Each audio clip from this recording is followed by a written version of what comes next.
Muy buenos días a todos. Yo soy la doctora Bernardita González, cardióloga del Hospital del Salvador, docente además de la Universidad de Chile. Y el día de hoy vamos a revisar un tema altamente prevalente e importante para su conocimiento, que tiene que ver con los síndromes coronarios agudos con supradesnivel del ST. Todas las recomendaciones que vamos a revisar a continuación están publicadas en las últimas guías de manejo clínico de estos pacientes que fueron lanzadas el año 2023 por la Sociedad Europea de Cardiología. A modo de introducción, debemos mencionar que el síndrome coronario agudo es un síndrome, es decir, un conjunto de signos y síntomas que son compatibles con isquemia miocárdica aguda. El síndrome coronario agudo engloba al infarto agudo al miocardio con y sin supradesnivel del ST y además a la angina inestable. Y como ustedes pueden ver acá, es un amplio espectro de pacientes que se pueden presentar de una forma extremadamente variable, desde pacientes que son absolutamente asintomáticos, pacientes que presentan el dolor torácico típico, a pacientes que su primera manifestación es un paro cardiorrespiratorio. Eso además se conlleva con que pueden haber distintas alteraciones a nivel del electrocardiograma, de manera tal que en base a la clínica, en base al electrocardiograma y algunos biomarcadores que vamos a analizar con más detalle más adelante, nosotros vamos a poder llegar a uno de estos tres diagnósticos: al síndrome coronario agudo con supradesnivel del ST, sin supradesnivel del ST o ANGOR inestable. Y en relación a la epidemiología, es muy importante señalar que la enfermedad cardiovascular es la principal causa de morbimortalidad a nivel mundial. El problema de esto es que muchas veces la primera manifestación de una enfermedad cardiovascular es el síndrome coronario agudo. Y por otra parte, es importante mencionar que de las miocardiopatías, la miocardiopatía isquémica es la principal causa de muerte cardiovascular, siendo responsable del 38% de las muertes cardiovasculares en mujeres y 44% de las muertes cardiovasculares en hombres. Algunos datos de Chile, podemos ver acá que en Chile tenemos una alta prevalencia de factores de riesgo para el desarrollo de síndromes coronarios agudos, siendo el sedentarismo el más importante de ellos. Si ustedes se fijan, 86.7% de la población sería una población sedentaria. Por otro lado, tenemos un alto porcentaje de malnutrición por exceso, dentro de esos obesidad, sobrepeso y también en menor porcentaje obesidad mórbida. Cerca de un 30% de hipertensión, 12% de diabetes, 30% de tabaquismo activo y también un 11% de consumo riesgoso de alcohol. A contraparte, el consumo de diario de frutas, verduras y la actividad física sería considerado un factor protector, sin embargo ustedes pueden ver que ya tenemos una alta carga de factores de riesgo dentro de nuestra población. Ahora, a pesar de esto, y si bien las enfermedades cardiovasculares en Chile siguen siendo la principal causa de muerte, siendo responsable de un 27% de las defunciones, hemos visto, y esto lo pueden ver graficado acá en la tabla de la derecha, que la mortalidad ha ido disminuyendo en forma progresiva en el tiempo.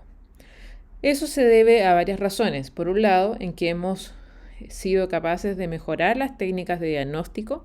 Por otro lado, se han desarrollado unidades cardiovasculares para el manejo de estos pacientes y por lo tanto se ha podido protocolizar el manejo de los pacientes que debutan con un síndrome coronario agudo. Y eso finalmente ha logrado que nuestra sobrevida a 12 meses esté en promedio del 80%.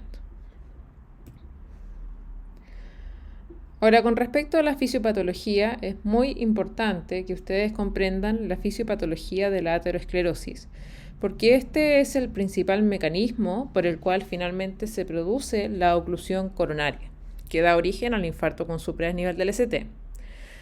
Si ustedes se fijan acá, tenemos un corte de el vaso sanguíneo y lo que podemos mencionar es que después de un tipo de lesión vascular, los monocitos finalmente se unen al endotelio y cruzan hacia el espacio subendotelial, finalmente convirtiéndose en macrófagos tisulares activados. Estos macrófagos captan lipoproteínas de baja densidad, que son las LDL oxidadas, y se convierten finalmente en células espumosas. Por otro lado, ahí mismo en el espacio subendotelial contamos con células T, que liberan citoquinas que también activan finalmente a los macrófagos. Y por otro lado, tenemos que las citoquinas van a producir proliferación de músculo liso. Y bajo la influencia de distintos factores de crecimiento, estas células de músculo liso se mueven hacia el espacio subendotelial, donde producen colágeno, captan LDL y eso a su vez contribuye aún más a aumentar la población de células espumosas. Eso es lo que da origen finalmente a esta estría grasa. Ahora, por otro lado, hay un rol muy importante de la inflamación dentro de la fisiopatología de la formación de la placa vulnerable. Tenemos por acá, ¿cierto?, los linfocitos T helper que secretan interferón gamma. Eso inhibe la producción de nuevas células intersticiales de colágeno que son necesarias para reparar y mantener la capa fibrosa protectora de la placa. Eso es lo que podemos ver en la imagen a la izquierda. Por otro lado, tenemos que los linfocitos T también pueden activar a los macrófagos en la lesión de la íntima al expresar el ligando CD40. Eso finalmente se une al receptor en el fagocito. Y esta señalización inflamatoria produce una sobreproducción de colagenasas intersticiales que están dados por metaloproteinasas que catalizan finalmente el último paso, digamos, en la formación de colágeno y contribuyen a la lisis de colágeno. Por lo tanto, esta señalización inflamatoria de alguna manera pone a la placa fibrosa a prueba, disminuyendo la síntesis y aumentando la lisis de colágeno y por lo tanto haciendo que esta capa sea susceptible de romperse. Eso es lo que genera finalmente la placa vulnerable.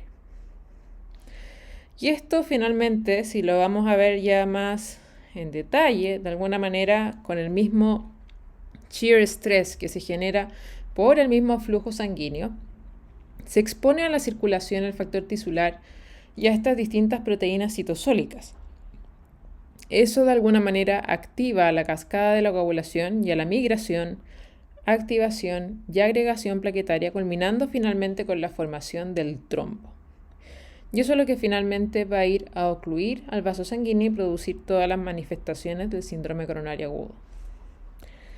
Ahora, esa es la fisiopatología del mecanismo más frecuente, que es por la ruptura de placa, que eso es más o menos el 60% de los casos.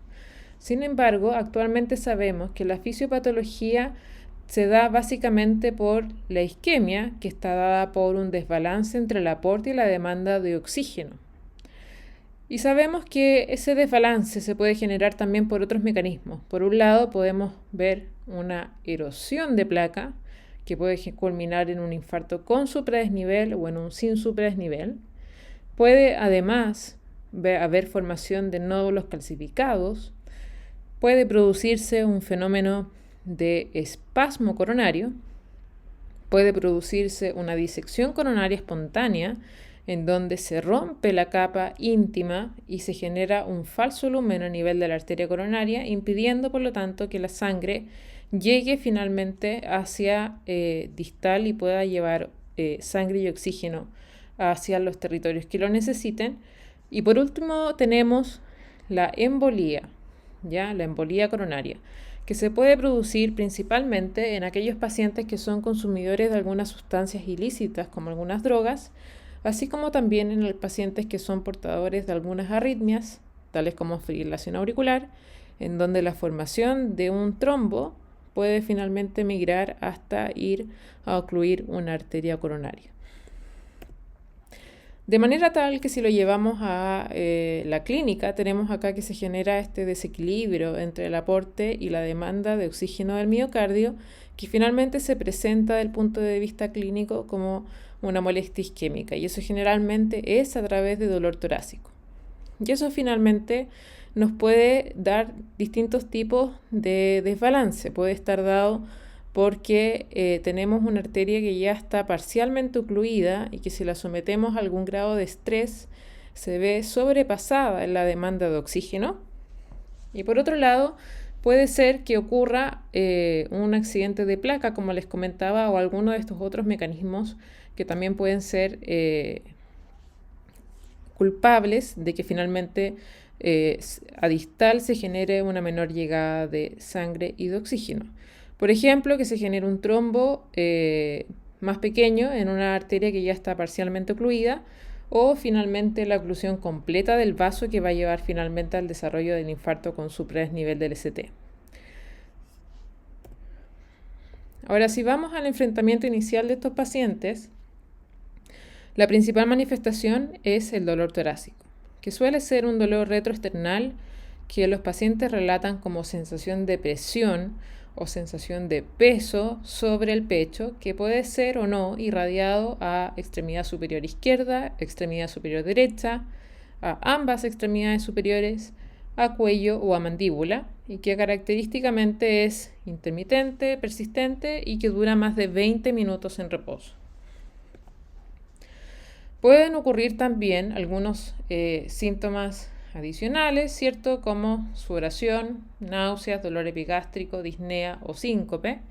Y clásicamente puede haber exacerbación de los síntomas al hacer algún tipo de actividad. Y muy importante es que conozcan la presencia de algunos equivalentes anginosos, tales como la disnea, el dolor epigástrico, el dolor de extremidades superiores o cuello-mandíbula. Es decir, el paciente puede manifestarse únicamente con alguno de estos síntomas sin presentar el dolor torácico clásico y aún así estar cursando con un infarto agudo al miocardio. ¿Y en quiénes se dan estas presentaciones atípicas? En general, en adultos mayores, en mujeres, en pacientes diabéticos, con enfermedad renal crónica o con algún grado de demencia, donde muchas veces es más difícil precisar cuáles son los síntomas que se presentan. Y a la anamnesis y al examen físico es muy importante realizar una anamnesis dirigida, como ustedes saben, ver todas las características del dolor, desde la forma de inicio, ¿cierto? Agravantes, aliviantes, intensidad, irradiación, tiempo de evolución, etc. Siempre es muy importante el control de signos vitales y al examen físico evaluar pulsos, evaluar presión en ambas extremidades superiores porque nos ayuda al diagnóstico diferencial, por ejemplo en caso de alguna disección aórtica. Muy importante la auscultación cardíaca y pulmonar, evaluar siempre si es que hay signos de falla cardíaca y signos de compromiso circulatorio, básicamente a través de la perfusión. El estudio inicial de estos pacientes siempre es con electrocardiograma. En todas las guías clínicas que ustedes revisen van a ver que el primer examen, una vez de que ustedes monitorizan al paciente, debe ser un electrocardiograma y que debe ser realizado dentro de los primeros 10 minutos del contacto médico. ¿Y por qué es tan importante? Porque nos permite hacer el diagnóstico y además es localizatorio, es decir, nosotros podemos identificar cuál es el vaso culpable en el caso de los síndromes coronarios agudos con supradesnivel del ST. ¿Y cómo hacemos el diagnóstico? Los criterios incluyen una elevación del segmento ST, que se ve a través de la elevación, ¿cierto?, del punto J, ¿ya? Que es la zona en donde termina el QRS y inicia el segmento ST, en al menos 2 derivaciones contiguas, es decir, 2 derivaciones que correspondan a una misma pared. Y los criterios son los siguientes: una elevación mayor o igual a 2,5 milímetros en hombres menores de 40 años, mayor a 2 milímetros en hombres mayores de 40 años, y en mujeres, elevaciones mayor o igual a 1,5 milímetros de B2 a B3 y mayor o igual a 1 milímetro en otras derivaciones. Y esto es un poco lo que yo les comentaba. Podemos nosotros predecir y localizar cuál es la arteria que está afectada en base a las alteraciones que se muestran en el electrocardiograma. Y acá podemos ver, ¿cierto?, que las derivaciones de 2, de 3 y ABF corresponden a la pared inferior, donde podemos culpar a arteria coronaria derecha o arteria circunfleja, dependiendo de cuánto sea el tamaño del supradesnivel del ST, de manera tal de que si el supradesnivel del ST es mayor en D2 que en D3, la arteria culpable es más bien la arteria circunfleja. Mientras que si el supradesnivel del ST es más alto a nivel de D3 que en D2, finalmente la arteria culpable probablemente es la arteria coronaria derecha. Tenemos también la pared anteroseptal, que la vemos acá en amarillo, que incluye B1, B2, en algunos lugares van a encontrar que eso incluye hasta B3, cuya arteria responsable es la arteria descendente anterior. Tenemos en D1 y ABL pared lateral alta, ¿cierto? Y D1, ABL, B5, B6, la pared lateral completa, donde finalmente la arteria culpable va a ser más bien la arteria circunfleja, ¿ya? Y si tenemos, ¿cierto?, la pared anteroapical, que incluye a B3 y a B4, finalmente también tenemos una como culpable a la arteria descendente anterior. Otro aspecto importante es conocer la evolución del electrocardiograma en el tiempo, que de esto ustedes pueden predecir también la evolución que lleva el paciente desde que se produce, digamos, la oclusión del vaso. Tenemos en el cuadro número 1, ¿cierto?, el electrocardiograma normal, y en el cuadro número 2 podemos ver ya los primeros cambios, donde vemos, ¿cierto?, el supradesnivel del ST. En la medida que va pasando el tiempo, ¿cierto?, el supradesnivel del ST puede ir lentamente bajando mientras que vamos viendo la aparición de la onda T negativa. En el cuadro número 4 vemos que esto sigue avanzando hasta que ya en el cuadro número 5 tenemos la normalización del segmento ST, pero la persistencia de la onda T negativa, hasta que finalmente llegamos a un punto en que finalmente ya el QRS muestra la aparición de la onda Q, ¿cierto?, con la normalización del segmento ST y la normalización de la onda T.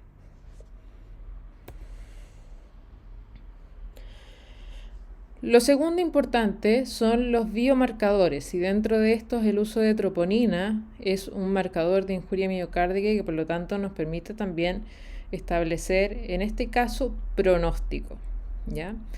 No es necesaria la troponina para el diagnóstico del infarto con supradesnivel del ST. Para el diagnóstico del infarto con supra, lo único que les basta a ustedes es la clínica más el electrocardiograma que objetive las alteraciones electrocardiográficas en al menos 2 derivaciones contiguas de una misma pared, ¿ya? Por lo tanto, la troponina no es algo que debiese retrasar que nosotros vayamos a tomar una conducta con nuestro paciente con diagnóstico de infarto con supra. La troponina en este caso nos sirve únicamente como factor pronóstico, de manera tal de que mayores elevaciones tenemos mayor compromiso de músculo cardíaco y por lo tanto un peor pronóstico a largo plazo. Pero hay que tener cuidado porque también hay otras alteraciones que pueden también cursar con elevación de troponinas sin que necesariamente eso sea un infarto con supra a nivel del ST. Y dentro de esos encontramos las taquiarritmias, la insuficiencia cardíaca, algunas urgencias hipertensivas, ¿cierto?, la miocarditis, la disección aórtica, la embolía o hipertensión pulmonar, algunos eventos neurológicos como el accidente cerebrovascular o un esfuerzo físico extremo también está descrito que podría cursar con elevación de troponinas y no necesariamente eso ser un infarto. Ahora, como conversamos, para el diagnóstico, finalmente lo único que ustedes necesitan es la clínica más el electrocardiograma con el supradesnivel del ST.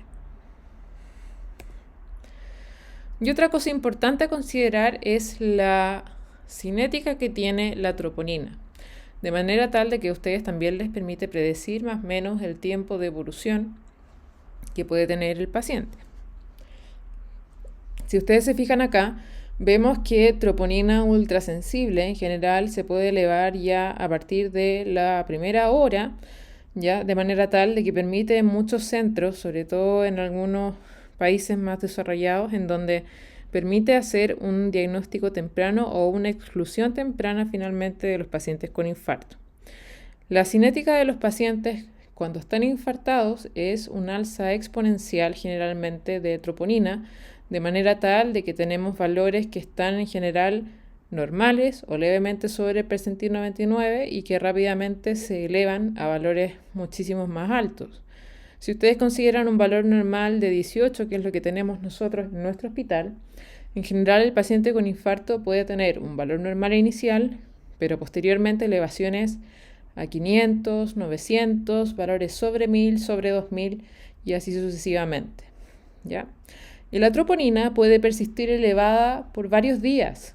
Por lo tanto, cuando uno quiere hacer un seguimiento, tiene que tener eso en consideración en pacientes, por ejemplo, que post evento coronario hacen dolor torácico. No es el mismo criterio diagnóstico y es algo que vamos a ver un poco más adelante. Y a partir de esto tenemos la definición universal de infarto, que incluye finalmente la injuria miocárdica, es decir, que incluye la detección de un aumento o descenso de troponina con al menos un valor por sobre el percentil 99, que se acompañe de al menos uno de las siguientes condiciones. 1. La presencia de síntomas de isquemia miocárdica, la presencia de nuevos cambios isquémicos en el electrocardiograma, el desarrollo de ondas Q patológicas, la pérdida de viabilidad o un nuevo trastorno de motilidad segmentaria, que podemos verlo con exámenes como el ecocardiograma, o la presencia de un trombo intracoronario, ya sea por angiografía o por autopsia. Infartos tenemos finalmente 5 tipos, de los cuales el infarto tipo 1 es finalmente el infarto clásico, donde tenemos, ¿cierto?, la enfermedad coronaria aterosclerótica y donde se produce finalmente la ruptura de la placa, que es lo que vimos, ¿cierto?, en la parte de fisiopatología. Un infarto tipo 2 tiene que ver con esta desbalance entre el aporte y la demanda, que puede estar dado por distintas circunstancias, desde taquiarritmias a un esfuerzo físico importante en pacientes que ya tienen algún grado de enfermedad coronaria, etc. El tipo 3 es la muerte súbita, es el paciente que fallece antes de que nosotros podamos hacer un diagnóstico, que generalmente se realiza por autopsia. Y tipo 4 y tipo 5 tienen que ver más bien con los procedimientos. El tipo 4 asociado a una intervención coronaria percutánea y el tipo 5 asociado a una cirugía de revascularización miocárdica. Y eso es importante porque, como les comentaba, troponina puede mantenerse elevada por varios días después de un evento coronario o puede elevarse también por otros factores. En el caso de la cirugía, puede elevarse por el mismo acto quirúrgico, de manera tal de que la forma de hacer un diagnóstico de infarto en esos pacientes es algo distinto y un poco más exigente, si ustedes se fijan. Ahora del laboratorio, ¿qué es lo que nos importa? Tenemos laboratorio de hemograma, coagulación, creatinina, electrolitos plasmáticos, perfil hepático y ya vimos que troponinas seriadas, ¿ya? Una sola toma de troponina que está en rango normal no nos descarta que el paciente, esté cursando con injuria miocárdica. Pero como conversamos, ya para el infarto con supranivel del ST, la troponina no es necesaria para el diagnóstico, sino más bien para factores pronósticos. En todo paciente también debiésemos contar con una radiografía de tórax, básicamente para el apoyo en el diagnóstico diferencial, donde podemos ver también ciertas otras patologías como neumonía, neumotórax, la presencia de derrame pleural, la presencia de cardiomegalia. Y por otro lado, tal como se ve acá en la imagen, podemos ver signos de congestión pulmonar. Y eso es importante para la estratificación del riesgo de estos pacientes, que es algo que vamos a revisar un poco más adelante. El ecocardiograma también es un elemento que nos puede ayudar mientras estamos, coordinando todos los otros elementos de diagnóstico. Permite también ayudar en el diagnóstico diferencial y es sobre todo de utilidad en aquellos pacientes que están con hemodinamia inestable o ya en shock cardiogénico franco.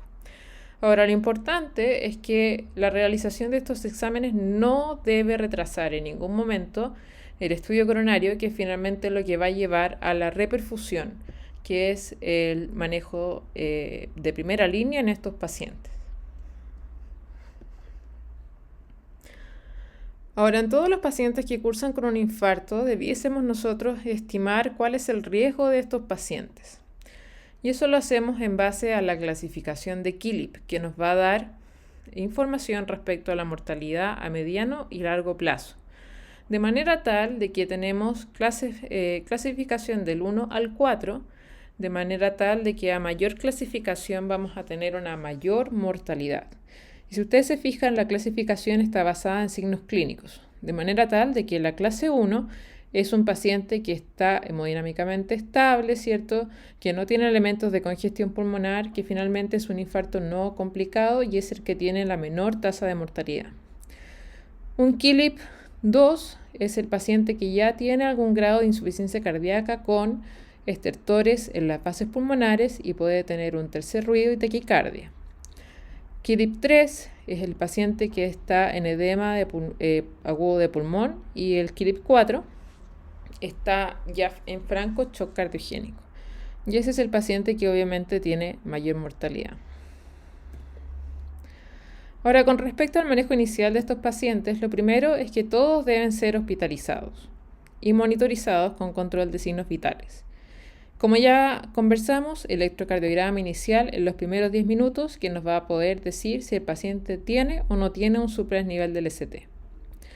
Oxígeno, se ha demostrado que solamente hay beneficio cuando hay una saturación menor a 90%, de manera tal de que poner oxígeno, solo por poner oxígeno, la verdad es que no tiene mucho sentido en estos casos. Y obviamente no olvidemos que estos pacientes consultan por dolor, de manera tal de que parte del manejo incluye el manejo de esa sintomatología. Para eso usamos nitratos, ¿ya? Teniendo algunas consideraciones, que no debiésemos usarlo en pacientes que están hipotensos, bradicárdicos, taquicárdicos, que tengan elementos que nos hagan sospechar de un infarto de ventrículo derecho, pacientes que tengan estenosis aórtica severa o que hayan usado sildenafil en las últimas 24 a 48 horas. ¿Ya? Por lo tanto, muy importante indagar también en la anamnesis si es que ha habido uso previo de estos fármacos. Los pacientes tienen que quedar en reposo absoluto y en régimen cero.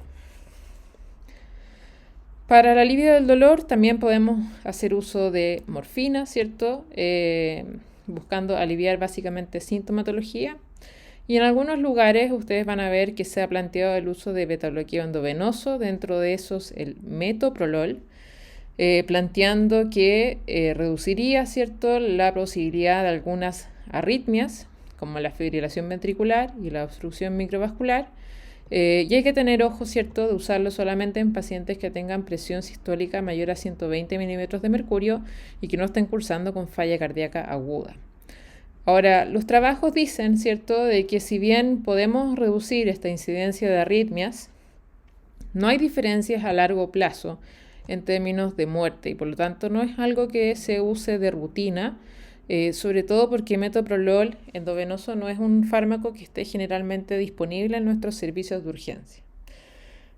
Por otro lado, lo que sí o sí debemos administrar es la terapia antiplaquetaria dual o DAPT, que incluye aspirina clopidogrel, que lo vamos a detallar un poco más adelante, así como también los hipolipemiantes, básicamente con atorvastatina en dosis altas de 80 miligramos vía oral. Y la terapia antiplaquetaria es fundamental en el manejo agudo de estos pacientes. Eso ya hablamos, ¿cierto?, la fisiopatología, que finalmente la obstrucción del vaso se va a producir en parte por todo este fenómeno de agregación plaquetaria. Y lo que nosotros vamos a tratar de hacer con la terapia antiplaquetaria es hacer frente a los distintos mecanismos que tienen las plaquetas finalmente de agregarse y de formar un coágulo de fibrina. Por un lado, ¿cierto?, tenemos la aspirina que va a actuar sobre la formación de tromboxano, ¿cierto?, evitando la transformación de fibrinógeno en fibrina y por lo tanto evitando de que el coágulo de fibrina se pueda adherir y formar un coágulo maduro. De manera tal que vamos a usar aspirina en todos los pacientes con una dosis de carga que va a ser variable según donde estén, pero en general quédense con la idea de 300 miligramos a masticar vía oral y que después es seguido de una dosis de mantención de 100 miligramos al día por vía oral. Por otro lado, clopidogrel actúa sobre el receptor de la P2Y12, ¿ya?, que también tiene un rol sobre la agregación de las plaquetas que están activadas. y por lo tanto también es uno de los fármacos que vamos a usar en todos nuestros pacientes. Ahora, dentro de los inhibidores P2 y 12 hay varios fármacos que pudiésemos utilizar, sin embargo, el más disponible en todos los centros de urgencia es finalmente clopidogrel. De manera tal que la dosis de carga, quédense con el concepto de 600 miligramos vía oral, seguido de una dosis de mantención de 75 miligramos al día. Y en el caso de que el paciente vaya a fibrinolisis, la dosis inicial en general es un poco menor, de 300 miligramos vía oral, dependiendo también de algunos factores como la edad, ¿ya? Pero básicamente, como ustedes pueden ver, vamos a hacer frente a distintos mecanismos dentro de las plaquetas para evitar, ¿cierto?, la agregación plaquetaria y la formación de un coágulo de fibrina maduro. Y con respecto a los inhibidores P2 y 12, yo les comentaba que habían varios fármacos disponibles, de los cuales el más ampliamente presente en nuestros servicios de urgencias es clopidogrel. Pero tienen que saber también que existen otros como prasugrel y ticagrelor, ya que tienen distintas vías medias y que tienen distintas dosis de administración y que han demostrado ser más efectivos que clopidogrel. Sin embargo, clopidogrel, como les comentaba, es el que más tenemos disponible, ¿ya? Y por otro lado, en caso de hacer fibrinolisis, el inhibidor I12, P2 y 12 que nosotros debemos usar es clopidogrel. Prasugrel, ticagrelor y cangrelor no están considerados cuando el paciente va a ser sometido a fibrinolisis, ¿ya? Cangrelor tiene la gracia de que es un inhibidor P2 y 12 endovenoso y que por lo tanto tiene un inicio de acción mucho más rápido y que permite muchas veces administrarlo incluso dentro del pabellón de hemodinamia, pero está poco disponible, si es que no está disponible acá en Chile todavía. Y la anticoagulación, ¿cierto?, es el otro frente al cual vamos a echar mano para tratar de evitar la agregación plaquetaria y la formación de coágulos plaquetarios, y también está recomendada en todos los pacientes. Generalmente hay dos principales alternativas, ya tenemos la heparina no fraccionada, ¿cierto?, que se puede usar en un bolo inicial endovenoso de 70 a 100 unidades por kilo, seguido después de una infusión para ajustar a un TTPK entre 60 y 80 segundos, o más fácil, ¿cierto?, con enoxaparina, que se puede usar en miligramos por kilo 2 veces al día por vía subcutánea, ¿ya? Esas son las dos principales vías. Obviamente el manejo y la elección va a depender de qué es lo que ustedes tengan disponibles, dependiendo de dónde estén trabajando, ¿ya? La anticoagulación se puede descontinuar después de que el paciente va a coronariografía y se puede suspender, salvo que exista alguna otra indicación por la cual el paciente deba mantenerse anticoagulado. Y la terapia hipolipemiante también debiésemos nosotros iniciarla tempranamente. Generalmente lo que usamos es atorvastatina en dosis altas de 80 miligramos por día y generalmente eso lo mantenemos durante el primer mes para luego ir ajustando la dosis en base a los niveles de LDL. Ahora, la revascularización es finalmente lo más importante y es a lo que tenemos que aspirar, a una revascularización temprana. De manera tal de que si nosotros tenemos un paciente con diagnóstico de infarto con suprasnivel del ST, tenemos dos principales estrategias de revascularización. Una es a través del estudio coronario, que permite la realización de una angioplastía coronaria percutánea, o ya una forma farmacológica que incluye la fibrinolisis o trombolisis. ¿Y de qué depende esta decisión? Básicamente de si estamos en un centro que cuente con hemodinamia y de no estarlo, de qué tan lejos estamos de un centro que cuente con esta prestación. Si estamos en un centro que cuenta con angioplastía, excelente, porque podemos solicitar inmediatamente el estudio coronario, o en el caso de que estemos en un centro cercano, que esté a menos de 120 minutos de traslado, también podemos optar por trasladar a nuestro paciente para que llegue a un centro que cuente con disponibilidad de hemodinamia.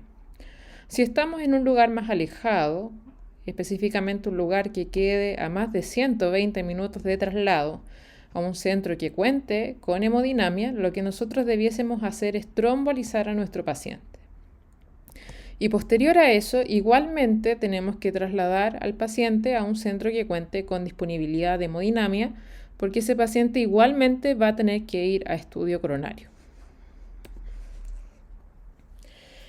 El estudio coronario es lo ideal y es la terapia de revascularización de elección. ¿Ya? Y lo que se plantea es hacerla lo antes posible. Es un examen y un procedimiento que es mínimamente invasivo. Se hace con anestesia local, generalmente a través de una punción a nivel del brazo, en la arteria radial o a nivel de la ingle, con lo cual se ingresan a unos distintos catéteres hasta el corazón, se inyecta un medio de contraste y se puede ver la obstrucción y los vasos comprometidos en relación al infarto. En el caso de haber una lesión significativa, lo que se hace es lo que podemos ver en la imagen de abajo a la derecha, que es básicamente inflar y expandir esa lesión primero con un balón y posteriormente con la implantación de un stent. Eso es lo que finalmente va a lograr finalmente la desobstrucción del vaso y es la que tiene la mayor tasa de éxito. La fibrinolisis, por su parte, ayuda, sin embargo, no tiene las mismas tasas de éxito que la angioplastía coronaria percutánea. Generalmente lo usamos en pacientes que tienen menos de 12 horas de dolor y que no tienen posibilidad de ir a un estudio coronario inmediato, básicamente por estar lejos de un centro que cuente con hemodinamia. La idea, si es que finalmente tenemos que optar por esta alternativa, es también iniciarla lo antes posible, ojalá dentro de los primeros 10 minutos del diagnóstico, nuevamente sin esperar el resultado de la troponina. De ahí lo que nos importa, ¿cierto?, es que para considerar de que nuestro procedimiento fue exitoso, hay algunos criterios que se denominan criterios de reperfusión, que eso incluye la mejoría de los síntomas, básicamente con una reducción de al menos un 50% del dolor, un descenso de al menos de un 50% del supranivel del ST en un paciente con estabilidad hemodinámica y puede tener o no, ¿cierto?, la presencia de arritmias de reperfusión, que es algo que también vamos a ver más adelante. Ahora, la fibrinolisis, en el caso de que el paciente no logre tener estos criterios de reperfusión, no se recomienda repetir la dosis. ¿Ya? Y ahí en el fondo se considera que el procedimiento fracasó y tenemos que igualmente gestionar el traslado, ojalá lo antes posible, de nuestro paciente a un centro que cuente con disponibilidad de hemodinamia. Todos los pacientes después de la fibrinolisis deben ir a estudio coronario entre 2 a 24 horas para eventualmente una angioplastía facilitada. Eso quiere decir de que la fibrinolisis de alguna manera logró abrir parcialmente el vaso, pero no en forma completa. Pero facilita, entre comillas, hacer este otro segundo procedimiento con el implante de balón y posteriormente de stent. Y sobre todo si el paciente no cumple con criterios de reperfusión, el paciente debe ir a estudio coronario igualmente. Y ahí lo que se realiza es una angioplastía de rescate, porque nuestra fibrinolisis no cumplió con los criterios de reperfusión. ¿Qué fibrinolíticos podemos usar?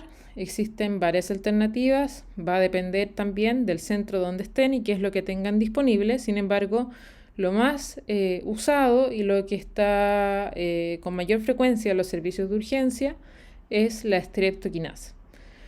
Y la dosis es de 1.500.000 unidades a pasar entre 30 a 60 minutos por vía endovenosa. ¿Ya? Otra opción es alteplase, que se puede pasar en bolo, seguido, ¿cierto?, de dosis únicas y que de alguna manera sería un poco más fácil de administrar.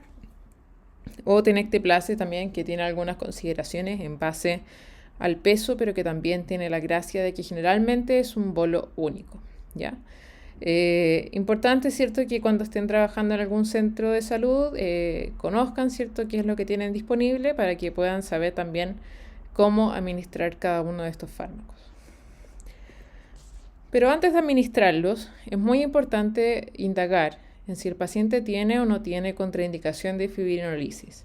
Y para eso existen contraindicaciones absolutas y relativas, siendo las absolutas la presencia de un accidente cerebrovascular hemorrágico o sangrado intracerebral en algún momento de la vida, haber tenido un accidente cerebrovascular isquémico en los últimos 6 meses, la presencia de lesiones en el sistema nervioso central, neoplasias o malformaciones arteriovenosas, antecedentes de trauma mayor reciente, cirugía o traumatismo encefalocraniano de menos de un mes de evolución, sangrado gastrointestinal de menos de un mes de evolución, alteraciones sanguíneas, disección aórtica, punciones no compresibles en las últimas 24 horas. Y las relativas, que tienen que ver con la presencia de accidente isquémico transitorio en los últimos 6 meses, usuarios de terapia anticoagulante, pacientes embarazadas o una semana de posparto, hipertensión refractaria, enfermedad hepática avanzada, úlcera péptica activa o pacientes que han tenido un paro cardiorrespiratorio con reanimación prolongada o traumática. Básicamente todas condiciones que predisponen al paciente a un sangrado significativo en caso de que nosotros administremos un fibrinolítico.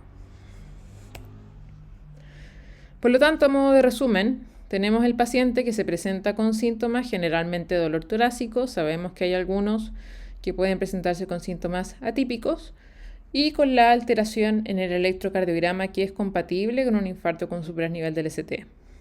Ahí pueden darse distintas situaciones. Puede ser que el paciente haya consultado en algún centro de atención primaria o a un hospital, y ahí lo importante es saber si estamos en un centro que cuenta o que no cuenta con hemodinamia.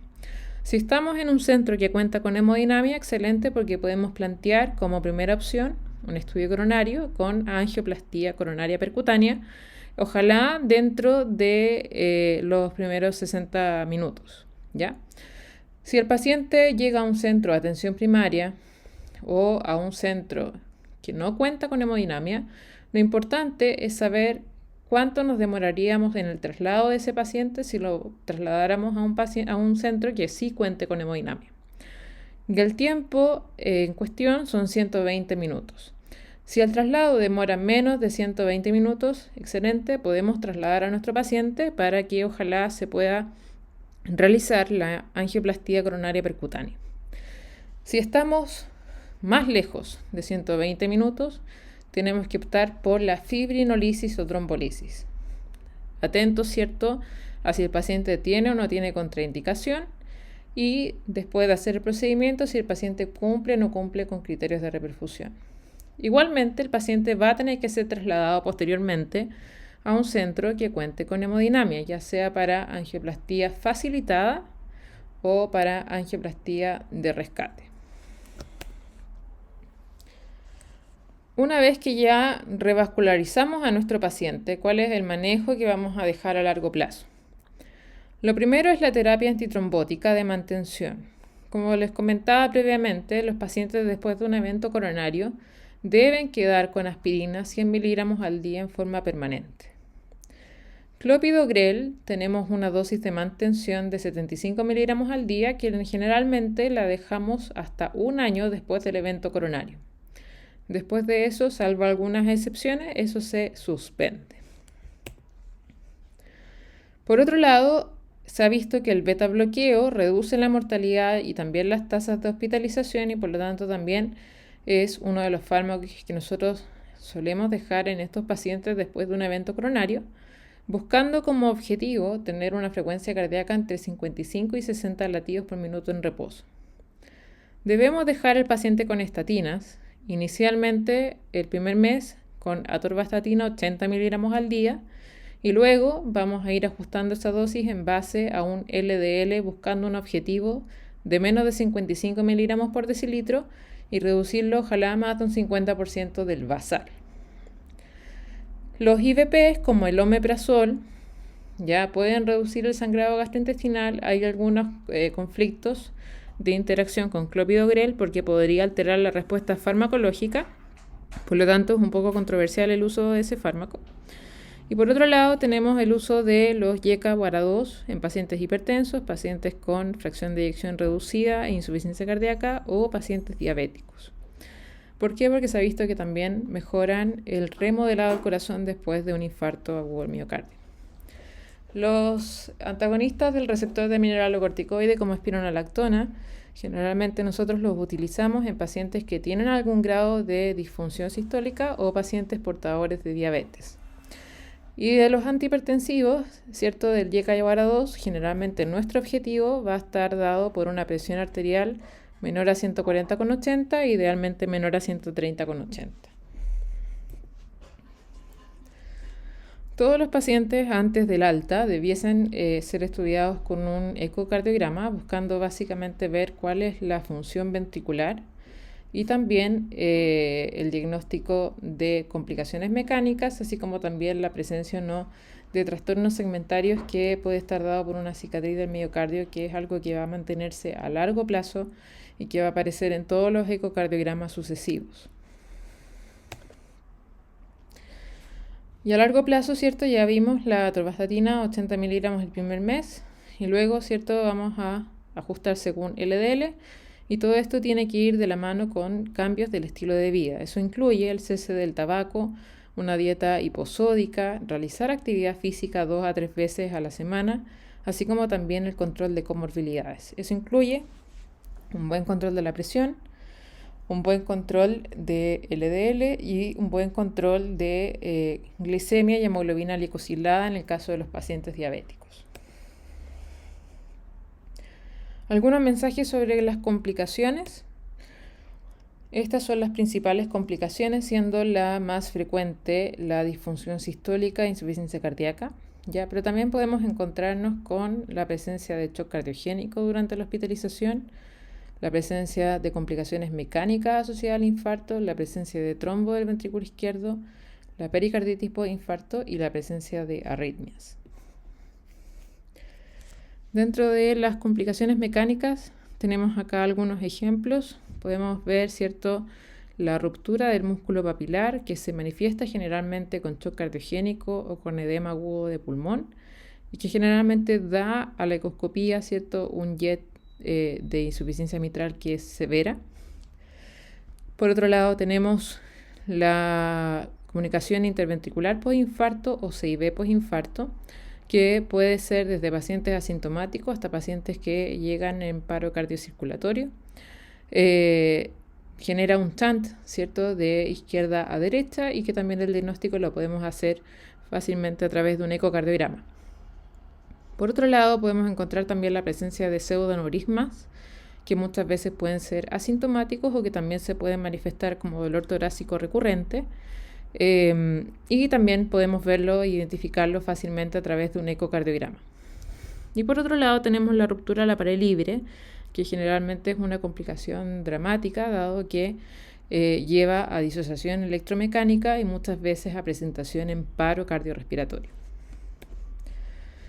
Y esto es a modo de resumen, ¿cierto? Es muy importante que ustedes sepan que las complicaciones mecánicas del infarto es algo cada vez menos frecuente ahora que se ha logrado mejorar el diagnóstico y el tratamiento con la angioplastía coronaria percutánea. Pero antiguamente, en aquellos infartos que no eran revascularizados, veíamos con mucha más frecuencia todo este tipo de complicaciones. Y estas complicaciones se manifiestan en general entre 3 a 7 días después del infarto. Como ustedes pueden ver, en el caso de la CIB, generalmente se manifiesta con un soplo de aparición nueva, que suele ser holosistólico, fuerte, ¿cierto? 3, 4, 5 de 6, y que en el ecocardio se objetiva un defecto del septum con un shunt de izquierda a derecha.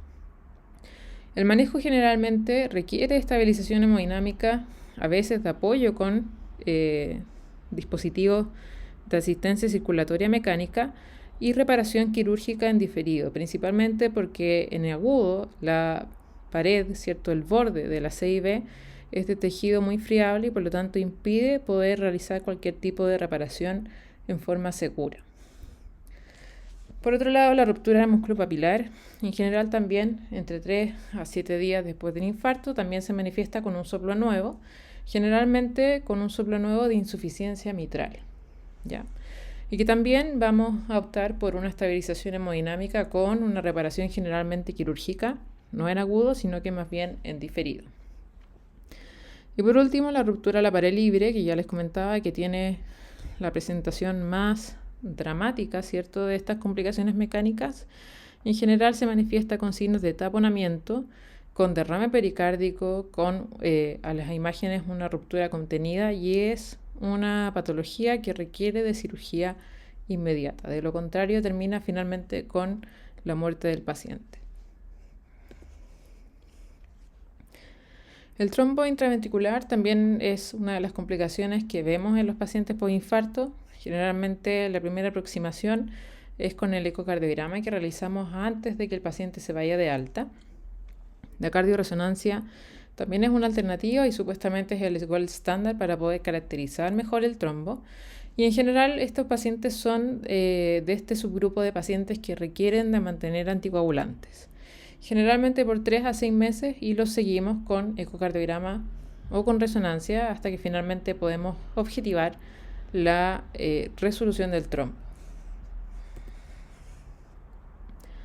La pericarditis también es una complicación que podemos observar postinfarto. En general el diagnóstico es por los criterios clásicos y podemos encontrar 2 subtipos. Una presentación temprana, que generalmente es dentro de la primera semana después del infarto, que es autolimitada y generalmente la manejamos con aspirina, 500 miligramos cada 8 o 12 horas por una semana. O una presentación más bien tardía que se da entre 1 a 2 semanas postinfarto, que también se conoce como síndrome de Dressler. Aquí el manejo incluye, ¿cierto?, aspirina, generalmente en dosis un poco más altas, por más tiempo, ¿ya? Y muchas veces asociado a colchicina, en dosis de 0,5 miligramos cada 12 horas por 3 meses. Las arritmias también son una complicación frecuente que podemos ver durante la fase aguda como también durante la fase tardía del infarto. Y dentro de las primeras 48 horas las consideramos como arritmias de reperfusión. Eso quiere decir que están en relación básicamente al proceso agudo del infarto. Y dentro de estas, la forma más frecuente es la que se conoce como RIVA, que es el ritmo idioventricular acelerado, que lo que podemos ver en esta imagen del electrocardiograma de acá, en donde podemos ver un ritmo que es regular, que es más bien ancho, que no tiene onda P, y que por lo tanto un ritmo que debiese ser un poco más lento anda más bien a frecuencias cardíacas consideradas entre comillas normales. Ahora, ya posterior a las 48 horas podemos tener fibrilación auricular, ¿cierto?, que es de las arritmias más frecuentes, que podemos usar beta bloqueo también para el control de frecuencia, así como también para el infarto. Y en el caso de arritmias ventriculares, aparte del manejo agudo de la arritmia ventricular, ya debiésemos considerar el implante de dispositivos como un desfibrilador automático implantable. Algunas palabras sobre el MINOCA, que es un concepto que se ha ido incorporando en los últimos años.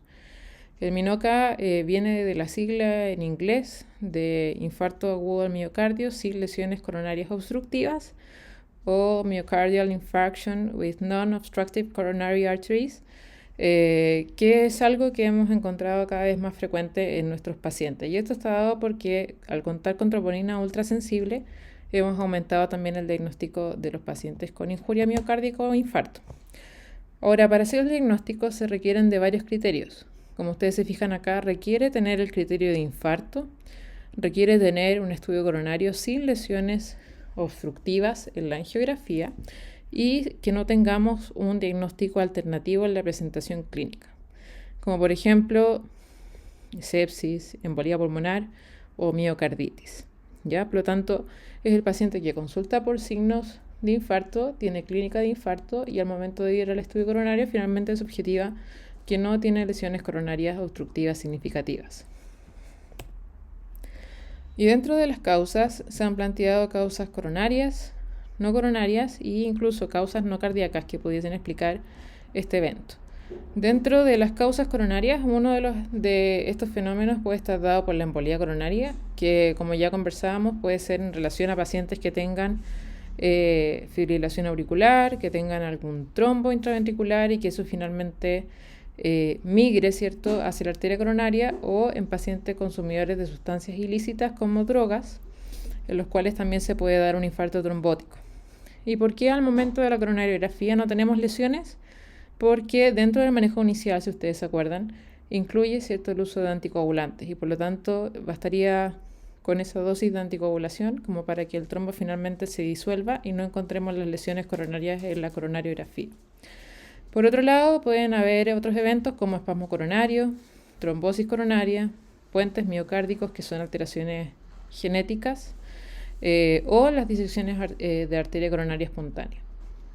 Y dentro de las causas no coronarias podemos encontrar desde trauma, desde miocarditis, ejercicios vigorosos, el síndrome de Takotsubo, o en aquellos pacientes que han recibido un trasplante y que finalmente tienen rechazo. Y dentro de las causas no coronarias podemos encontrar el distrés respiratorio, algunas reacciones alérgicas, la embolía pulmonar, la sepsis o el accidente cerebrovascular. Unas breves palabras respecto a Takotsubo, también conocido como la miocardiopatía por estrés. También se le llama el síndrome del corazón roto. Y esto básicamente por las descripciones que se iniciaron en el año 1990, en donde se veía pacientes que tenían un gatillante emocional muy importante que se seguía de episodio de dolor torácico y finalmente clínica de un infarto.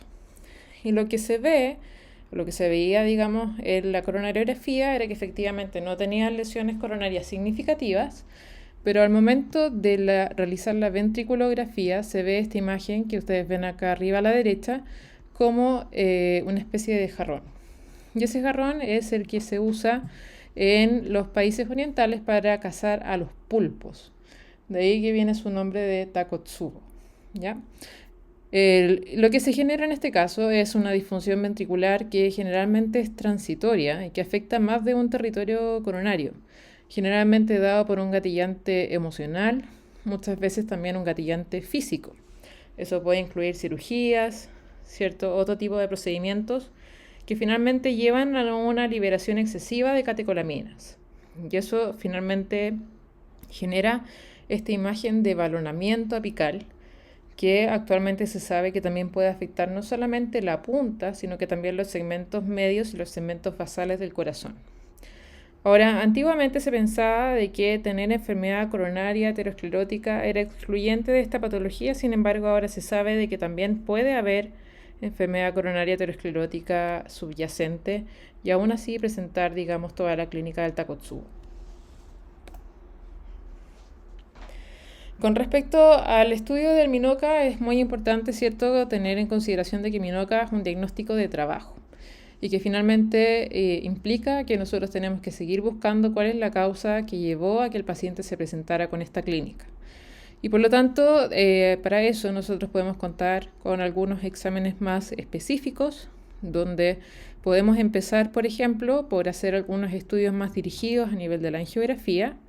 Podemos realizar también una resonancia cardíaca que nos va a dar patrones isquémicos y no isquémicos, así como también podemos hacer otro tipo de pruebas funcionales.